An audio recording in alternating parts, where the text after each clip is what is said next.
بسم الله الرحمن الرحیم.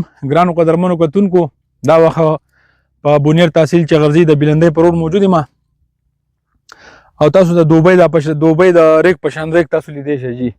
دا روډ دی، روډ حالات دي. ته په موټر سایکل داسې وځي او په دې طرف ته تاویږي. وجه سره چې دا روډ ډېر زیات خراب دی او ډېر زیات ریک دی، پکې د شګې تعداد پکې ډېر زیات دی که نه. نو بس ته به ځي یو غلطه او ګاډی په بلې غلطه رواني.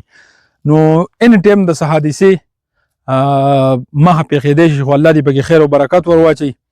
او که باران وشو نو دومره خټې به پکې چې زه تا ته نشم ویلی، ځکه چې او دوړې موړې خو چې سوی ما سوکړم ده چې ګاډي پرې روانې ډېره زیاته دوړه کوي.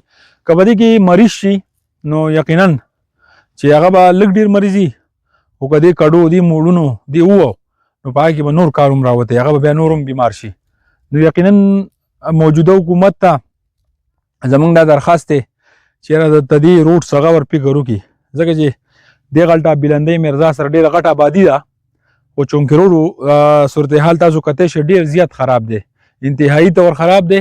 د تلو د تګ قابل نه دی. صرف چې پیاده پې ځي نو پیاده پکې هم سړی نشي تللی، ځکه چې به بوټان په ریک کې دومره دغه شي ښکته شي، ټولې دوړې دي او شګې دي، خاورې دي، یو بد حال دی. نو یقینا چې دا ویډیو مخکې شیر کړئ چې دا موجوده ضلع انتظامیه موجوده حکومت په دې باندې څه ایکشن والي، د دې څخه ور فکر وکړي، ځکه چې دا هم انسانان دي او د دوی هم ضروریات دي. اسپتالونو ته ځي، سکولونو ته ځي، نور څه ټک پک به چېرته ځي خامخا، نو روډ ورته بالکل کلیر پکار دی. مننه.